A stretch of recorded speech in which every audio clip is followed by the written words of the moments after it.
Bien, ¿alguna vez has recibido una carta de tu padre?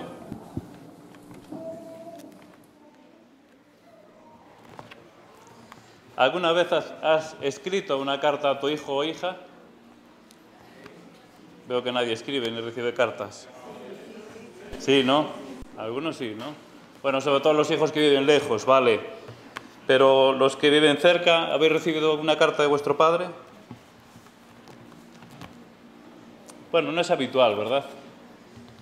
Recomiendo a los padres que escribáis una carta, por lo menos una, a vuestros hijos. Recomiendo a los hijos que pidáis a vuestro padre y madre, digo padre, pero bueno, obviamente incluye a la madre, que os escriba una carta. Yo he escrito recientemente 2 cartas, solo 2. Una a cada una de mis hijas, y esa carta se las leí públicamente el día de su boda. No fui muy prolijo escribiendo, pero cuando uno escribe una carta a un hijo, normalmente habla de cosas importantes. Bueno, en mi caso, lo que escribí fue dos aspectos, ¿no? Por un lado, que las voy a echar de menos, y por otro lado, decirle consejos importantes para la vida, lo que yo considero que es importante. Y he aprendido una cosa, haciendo el esfuerzo de escribirle algo que fuese útil para ellas, de saber que una cosa muy importante en la vida es la actitud. Y hacerles ver que tienen que centrarse en la vida, en lo que realmente importa. Cuando tenemos enfermedades o situaciones difíciles nos damos cuenta, ¿verdad? Hemos de centrarnos en lo verdaderamente importante. Pues está el mensaje del libro de 1 Timoteo que vamos a estudiar, si el Señor lo permite, esta mañana, obviamente muy brevemente. Es una carta personal de Pablo a Timoteo, pero cuando empezamos a leer Pablo, apóstol de Jesucristo, por mandato de Dios, nuestro Salvador, etcétera, etcétera, dice, bueno, no parece muy personal, ¿no? Parece como si desde la distancia habla. Bueno, el apóstol Pablo sabía perfectamente que era personal, pero que se iba a leer en la iglesia o en las iglesias. Cuando yo escribí la carta a mis hijas, aunque era personal, sabía que se iba a leer públicamente, algo parecido, ¿verdad? Aunque salvando obviamente las distancias. El apóstol Pablo dice y habla de Timoteo como verdadero hijo en la fe. Para el apóstol Pablo, Timoteo era como un hijo. Y después vamos a hablar un poco más acerca de eso. Es curioso porque vemos aspectos personales en la carta. Y hay un versículo curioso, ¿verdad?, que nos llama la atención, cuando le dice, ya no bebas agua, sino que usa un poco de vino por causa de tu estómago y tus frecuentes enfermedades. Timoteo significaba mucho para Pablo.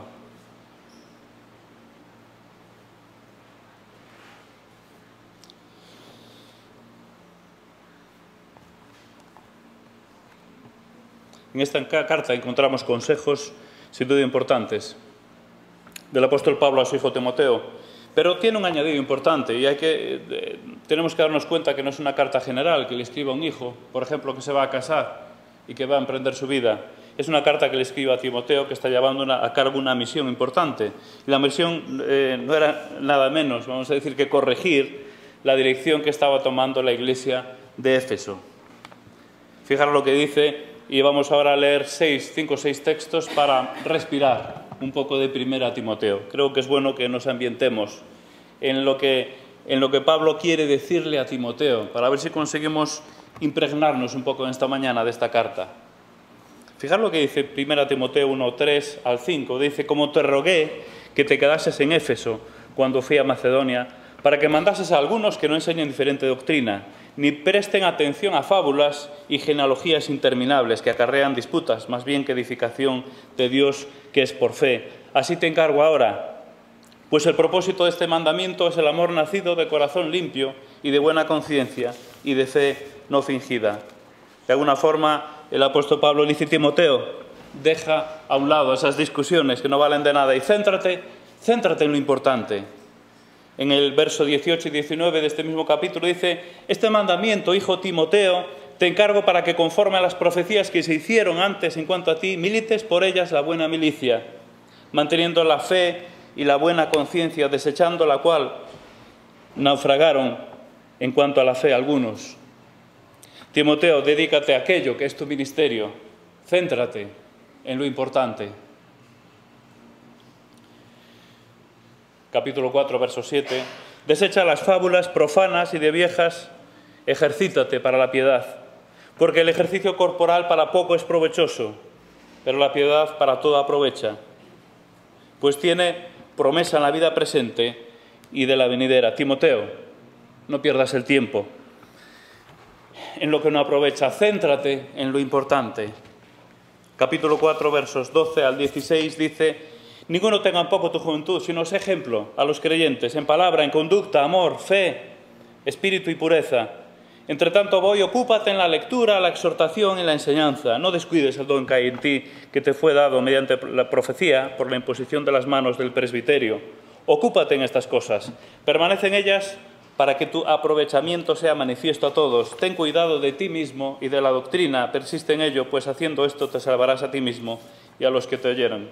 Timoteo, mira que te digo, que te dediques a aquello que es tu ministerio, para que puedas ser realmente útil a los demás. Céntrate en lo importante. Y los dos últimos versículos de este libro dice: oh Timoteo, guarda lo que se te ha encomendado, evitando las vanas pláticas sobre cosas vanas y los argumentos de la falsamente llamada ciencia. Timoteo, evita las cosas que no edifican y céntrate en lo importante. Y este es el mensaje, creo yo, también para nosotros en esta mañana. Y a través de este libro podemos pensar que el Señor nos puede estar diciendo que nos centremos en lo importante en nuestra vida.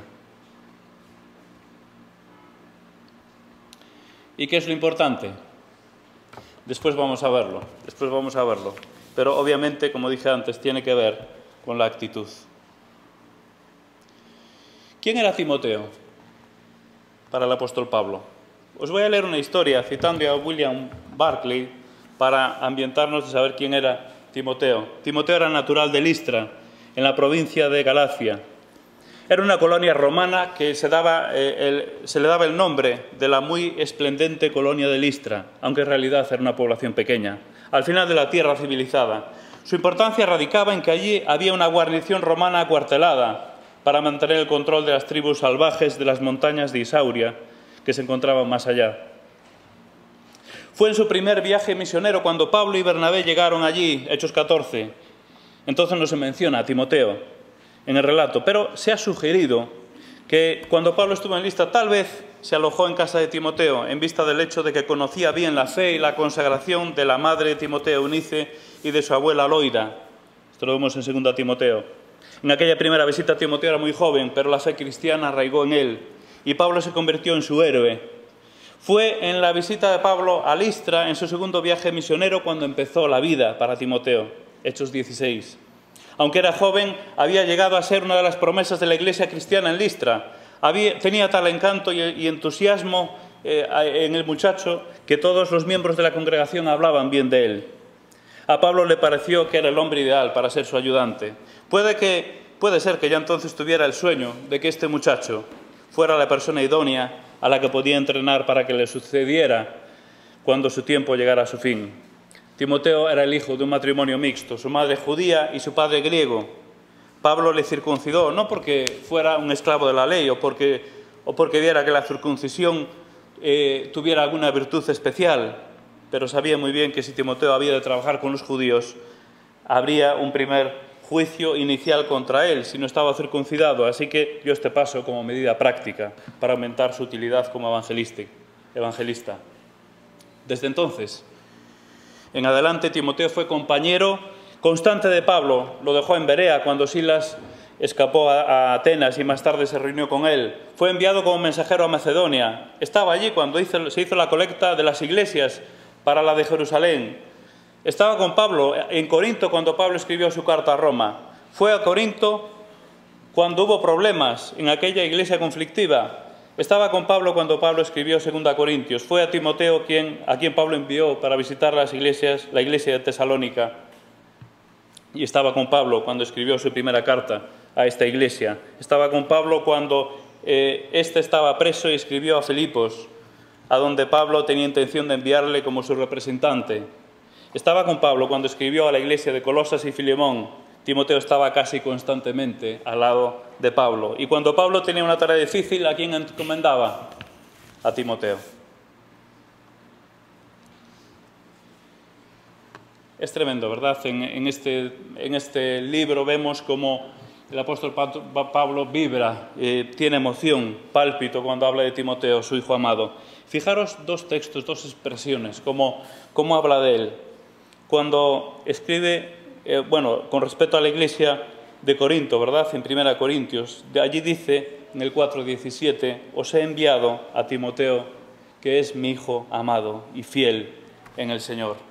Y precisamente en Filipenses 2, allí nos dice el apóstol Pablo, hablando a aquella iglesia de Filipos, les dice, porque no tengo a ningún otro, dice, que como hijo a padre haya servido en el Evangelio. Pablo en esta carta le llama verdadero hijo. Y esto tiene dos acepciones.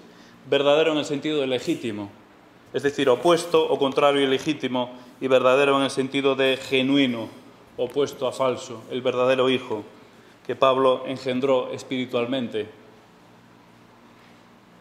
Timoteo era el hombre a quien el apóstol Pablo podía confiar y al que podía mandar a donde fuera, porque tenía confianza en él.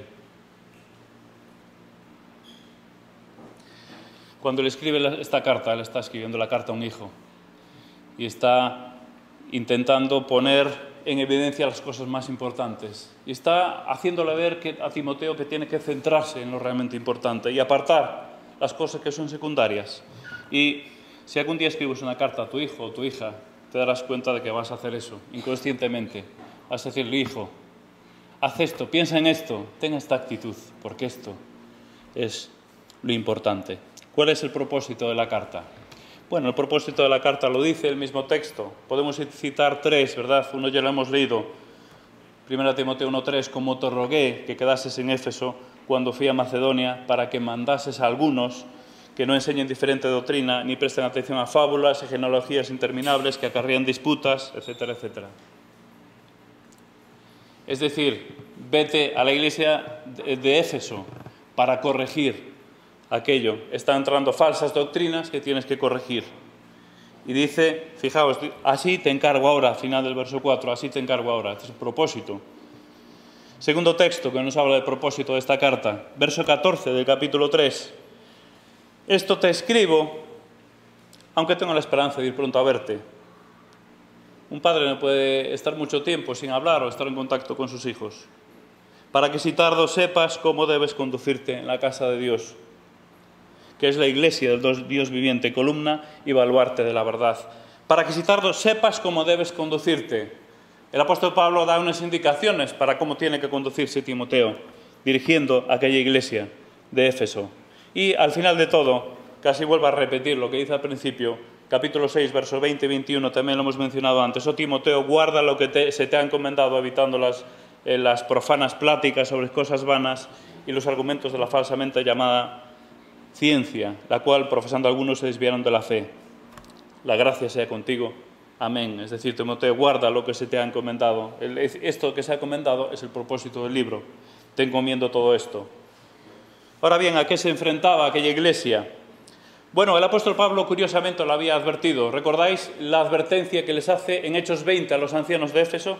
Después de estar 3 años predicándoles, enseñándoles todo el consejo de Dios, toda la palabra, con lágrimas se despide de ellos y les dice lo siguiente: porque yo sé que después de mi partida entrarán en medio de vosotros lobos rapaces que no perdonarán al rebaño, y de vosotros mismos se levantarán hombres que hablen cosas perversas para arrastrar tras sí a los discípulos. Fijaros, de vosotros mismos.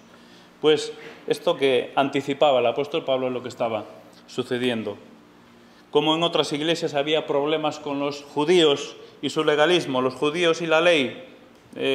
Aquí se menciona en el capítulo 1. Es curioso, pero se habla de fábulas, de mitología. Puede ser que hubiera influencia de la mitología griega, aunque en Tito se habla de mitos judíos. Allí el apóstol Pablo habla de mitos judíos, pero es posible, ¿verdad? La mitología griega sabéis que tenía un peso importante, especialmente en aquella época. Estas fábulas posiblemente puedan tener con esto, que de alguna forma entraban también en la iglesia. Allí todo se explicaba a través de mitología, ¿verdad? Esta ciudad nació o existe desde que pues tal Dios engendró a no sé quién, es decir, todo se explicaba a través de la mitología, pues a lo mejor alguna mitología de estas estaba entrando o infiltrándose en la Iglesia. También se mencionan discusiones acerca de genealogías. Sabemos que para los judíos no era algo novedoso, ¿verdad? Las genealogías en los judíos era algo básico y fundamental, era muy importante. Pero es curioso, el mismo Alejandro Magno, y esto ya bastantes años después, se hizo construir una genealogía obviamente artificial, y que él trazaba su ascendencia, por una parte hasta Aquiles y Andrómaca, y por otra parte hasta Perseo y Hércules. Es decir, algo totalmente absurdo, pero parece ser que el tema de las genealogías suponía una discusión. No sabemos exactamente cuál eran, qué tipo de discusión genealógicas. Lo que sí estaba claro es que había una influencia palpable del gnosticismo en la Iglesia, y esto se habla, ¿verdad? Y en el texto podemos verlo, ¿verdad? Habla de los que prohíben casarse, los que prohíben tomar alimentos. Bueno, el gnosticismo propagaba la idea de que el cuerpo era malo, porque la materia también era esencialmente mala. Si la materia era mala, el cuerpo lo es. Hay que despreciar, humillar el cuerpo, por tanto, lo que se llevaba era hasta lo que se llama ascetismo, es decir, se prohibía casarse, había que suprimir todo tipo de instintos del cuerpo, se establecían severas leyes alimentarias, porque había que suprimir las necesidades del cuerpo en la medida de lo posible. Bueno, el gnosticismo influyó durante muchos siglos en la Iglesia, y aún hay secuelas hoy en día, porque aún a veces parece que no se entiende bien el tema del cuerpo. El cuerpo no es malo, sí está bajo pecado, pero el cuerpo va a ser regenerado, y el cuerpo también va a ser salvado. De momento no ha sido salvado, porque hay enfermedad, hay pecado, hay sufrimiento, hay dolor, pero llegará un momento que sea regenerado también, la salvación también corresponde al cuerpo. Por lo tanto, el cuerpo en sí no es malo, ahora que sí, obviamente ahora está afectado por el pecado. Este libro también tiene retos interpretativos importantes, y la verdad es que esta mañana tenía la intención de obviarlo, pero dije yo no tengo tampoco por qué obviarlo. Creo que hay un texto que a lo largo de los siglos se ha interpretado incorrectamente. Y hoy en día, como sabéis, hay distintas versiones, opiniones o interpretaciones. Es un texto conocido, pero creo yo que su mala interpretación ha hecho daño a la Iglesia y hemos perdido bendición en la Iglesia a causa de una mala interpretación de este texto. ¿A qué texto me refiero? 1 Timoteo capítulo 2, versos del 12, vamos a leer desde el 12 hasta el 15, porque el tiempo tampoco es extenso. Porque, desde el 11, sí, la mujer aprende en silencio con toda sujeción, porque no permito a la mujer enseñar ni ejercer dominio sobre el hombre, sino estar en silencio, porque Adán fue formado primero, después Eva, y Adán no fue engañado, sino que la mujer, siendo engañada, incurrió en transgresión, pero se salvará engendrando hijos, si permaneciera en fe, amor, santificación con modestia. Un texto conflictivo, ¿verdad? Esto de final de se salvará engendrando hijos, obviamente yo pienso que no se refiere a la salvación, sino se refiere a lo que está hablando precisamente en esta situación. Su salida va a ser la maternidad, ¿verdad? Ahora bien, este texto creo yo que se ha interpretado mal a lo largo de la historia. Y voy a explicar el porqué. Hay una máxima, y creo que todos estamos de acuerdo, que para interpretar la Escritura hemos de utilizar el método histórico-gramatical, o el gramático histórico, como queráis. Creo que todos estamos de acuerdo que es el mejor medio para interpretar este texto. Y hay unas normas básicas, elementales. Las dos primeras. En primer lugar, entender cuál es la función de esta interpretación. Tiene por objeto hallar el significado de un texto sobre la base de lo que sus palabras expresan en un sentido llano y simple, a la luz del contexto histórico en el que fueron escritas. Creo que esta última parte nos la hemos ventilado, la hemos borrado muchas veces. Es decir, entender el significado del texto por lo que sus palabras dicen, pero tenemos que entenderlo a la luz del contexto histórico del momento en el que se escribe. Segundo aspecto, cómo se efectúa la función de este método histórico-gramatical, de acuerdo con las reglas semánticas y gramaticales comunes a la exégesis de cualquier texto literario. Es decir, sujeto, objeto, bueno, ahora ya no se le llama objeto, se le llama de otra manera, predicado, verbos, etcétera, etcétera, atendiendo a las reglas gramaticales, pero fijaos la segunda parte, en el marco de la situación del autor y de los lectores de su tiempo. Esto es muy importante y creo que debemos entender este texto en su tiempo.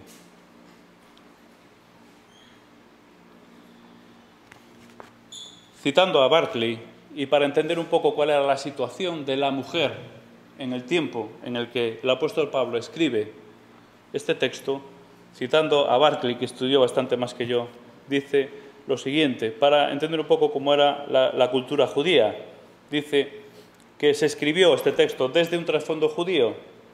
No ha habido nunca una nación que diera a las mujeres un lugar más importante en el hogar y en la familia que los judíos, pero oficialmente la posición de la mujer era muy inferior. Para la ley judía la mujer no era una persona, sino una cosa. Estaba totalmente a disposición de su padre o de su marido.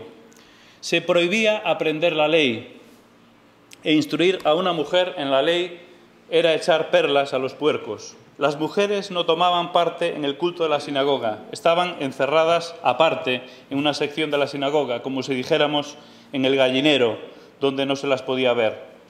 El hombre iba a la sinagoga para aprender, pero como mucho, una mujer iba para oír.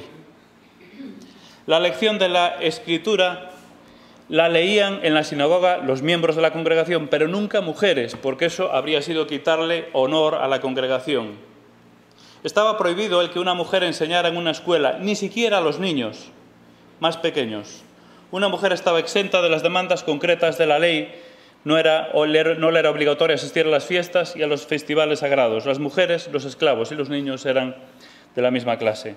En la oración judía de la mañana, un varón daba gracias a Dios porque no la había hecho gentil, esclavo o mujer. En los dichos de los padres Rabí Yosef ben Yohanan se citan como diciendo que tu casa esté siempre totalmente abierta y que los pobres sean tu familia y no hables mucho con ninguna mujer. De ahí que los sabios hubieran dicho: cualquiera que habla mucho con una mujer trae desgracia a sí mismo, se aparta de las obras de la ley y por último hereda de Gehenna. Gehenna era donde se echaba la basura y se quemaba después. Un estricto rabino no saludaba nunca a una mujer en la calle, aunque fuera su esposa, hija o madre o hermana. Se decía que de la mujer su misión es enviar los niños a la sinagoga, atender a las cuestiones domésticas, dejar libre a su marido para que estudie en las escuelas y mantener la casa para él hasta que vuelva. Este era el contexto judío, esta era la mujer en la posición judía. Parte de la iglesia a la que va dirigida, donde estaba Timoteo, eran precisamente judíos. Se escribió también desde un trasfondo griego. El trasfondo griego ponía las cosas doblemente difíciles. El lugar de la mujer en la religión era bajo. El templo de Afrodita en Corinto tenía 1000 sacerdotisas, que eran prostitutas sagradas, y todas las tardes cumplían su función en las calles de la ciudad. El templo de Diana en Éfeso tenía centenares de sacerdotisas que se llamaban Melisai, que quiere decir abejas, cuya función era la misma. Una mujer griega respetable llevaba una vida muy reducida. Vivía en una parte de la casa a la que no accedía nada más que su marido. No estaba presente ni en las comidas, nunca se la veía sola en la calle, nunca asistía a ninguna reunión pública. El hecho es que si en un pueblo griego, las mujeres cristianas hubieran tomado una parte activa y hubieran hecho uso de la palabra, la Iglesia habría ganado inevitablemente la reputación de ser una guarida de mujeres livianas. Bueno, esto es lo que escribe Barclay, pero creo que sí es importante que leamos la Escritura a la luz del contexto en el momento. Ahora, obviamente, si lo queremos tomar literal este texto, vamos a encontrar muchas contradicciones, ¿verdad? Porque vemos que el tratamiento de las mujeres en otra parte de la Escritura son distintos. Jesús mismo, el tratamiento que da a las mujeres. Y es asombroso cómo trata y cómo comisiona y cómo envía a la mujer samaritana. Es curioso ver cómo Priscila con su marido Aquila eran maestros apreciados en la iglesia primitiva y precisamente condujeron a Apolos a un conocimiento correcto del Evangelio. Evodia y Síntique, dice el apóstol Pablo que aunque tenían desavenencias, combatieron con él en el Evangelio, trabajaban en el Evangelio, estaban en primera línea. El evangelista Felipe tenía 4 hijas que eran profetisas y la profecía era lo más alto que podía hacer una persona. Ser mensajero directo de la voz de Dios, eso es ser profeta. Tito nos dice que las mujeres de más edad tenían que enseñar a las más jóvenes. Pablo consideraba a Lidia y a Eunice dignas del más alto honor. Hay muchos nombres de mujer allí en el cuadro de honor como servidores de la Iglesia en Romanos, el capítulo 16. Pero bueno, podríamos añadir muchas cosas, ¿no? Lo que yo pienso en 1 Corintios 11. ¿Qué sentido tiene que allí el apóstol diga que cuando la mujer ora o profetiza, que se cubra? Obviamente está el apóstol legitimando para que la mujer ore y profetiza. Obviamente tenemos que entender el texto, está escrito para un contexto social muy distinto al nuestro, muy diferente al nuestro. Y tenemos que leer la Escritura con la perspectiva y interpretada también correctamente y a la luz de toda la Escritura. Y creo que interpretando mal este texto se ha hecho daño a la Iglesia y sin duda al ministerio de la mujer dentro de la Iglesia. El contenido del libro se nos habla de advertencia contra las falsas doctrinas, la vindicación de Pablo como apóstol, instrucciones sobre la oración, instrucciones sobre las mujeres en la Iglesia, instrucciones sobre la elección del liderazgo de ancianos y diáconos, instrucciones personales, céntrate en lo importante, cuídate, instrucciones con respecto a las viudas, instrucciones a los esclavos, instrucciones con respecto a la economía, ánimo para seguir adelante, instrucciones sobre los ricos.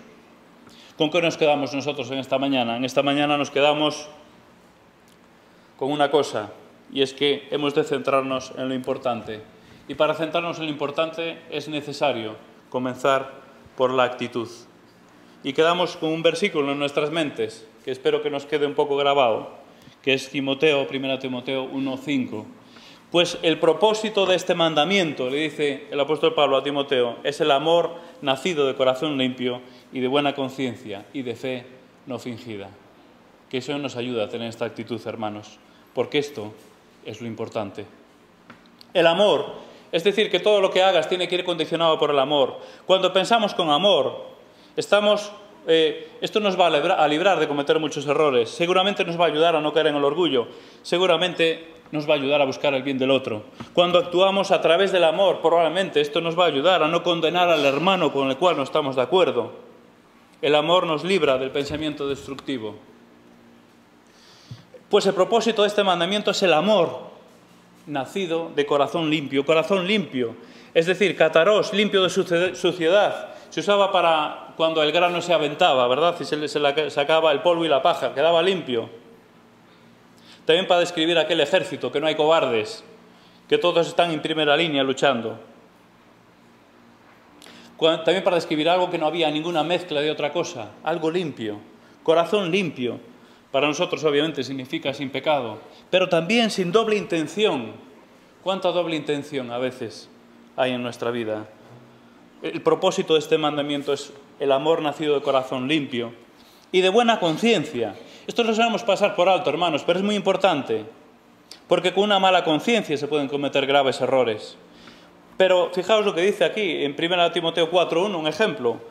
1 Timoteo 4:1 al 3, pero el Espíritu dice claramente que en los postreros tiempos algunos apostatarán de la fe escuchando a espíritus engañadores y a doctrinas de demonios, por la hipocresía de mentirosos que, teniendo cauterizada la conciencia, prohibirán casarse y mandarán a abstenerse de alimentos que Dios creó para que con acción de gracias participasen de ellos los creyentes, etcétera, etcétera. Teniendo cauterizada la conciencia. ¿Qué es la conciencia? Es aquello que nos dicta, hablando sencillamente, lo que está bien y lo que está mal.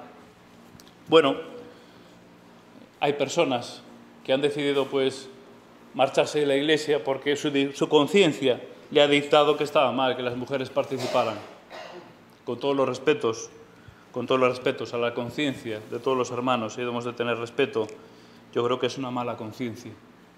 Tenemos que tener una buena conciencia. Yo creo que entre otras muchas cosas, el apóstol se refiere a esto. El propósito del mandamiento es el amor nacido de corazón limpio y de buena conciencia. Una buena conciencia es una conciencia iluminada con la palabra de Dios. Una conciencia que está en sintonía con el Señor. Una conciencia que se empapa de la palabra, pero es una conciencia que se filtra también por el amor. Y por último, la fe no fingida es una fe sincera, que no es hipócrita, que no está condicionada por los demás. Timoteo era joven y el riesgo de amoldar su fe a los demás estaba ahí. Esto es un punto importante, bien, hermanos. ¿Cuántas veces nuestra fe depende de los demás? ¿Cuántas veces aparentamos fe a causa de los demás? Que eso nos ayuda a tener una fe sencilla y sincera. Y aquí terminamos. Que el Señor nos guíe y nos ayude a centrarnos en lo importante y dejar las cosas secundarias. ¿Cuántas veces hemos perdido tiempo en las cosas secundarias? ¿Cuántas veces hemos dañado la Iglesia por las formas? ¿Cuántas veces hemos dejado de ir a la esencia? La esencia, creo yo, que está en este versículo, la actitud. Y creo que lo que el apóstol Pablo le dijo a Timoteo, céntrate en lo importante, deja las cosas secundarias. También es para nosotros en esta mañana, hermanos. Así que el Señor nos ayude a centrarnos en lo importante y a estar en sintonía con Él. Vamos a orar, después tenemos un tiempo de unos 15 minutos de café y después iremos a la última parte, al tiempo libre de adoración. Te damos gracias, Señor, por tu palabra. Gracias porque, aun a pesar de nuestra desconocimiento de ella, pues podemos entender que hay una actitud muy importante que aprender. Ayúdanos, Señor, a que nuestros actos y todo lo que hagamos estén filtrados por esta actitud que marca en este versículo el apóstol. El amor, un corazón limpio, una buena conciencia, una fe sincera. Ayúdanos, Señor, a que podamos servirte de esta manera. Y reconocemos, Señor, que tantas veces ponemos por delante nuestros prejuicios, nuestras ideas, nuestras soluciones, nuestras circunstancias a tus cosas y a ti. Ayúdanos a centrarnos en lo importante. Y lo importante eres tú, lo importante es nuestra actitud para contigo. Ayúdanos, Señor, a que sepamos escribir, sepamos leer la carta que viene de ti para nosotros, como Padre que eres, que nos amas, y sepamos obedecerte. Gracias por todo, en el bendito nombre del Señor Jesús. Amén.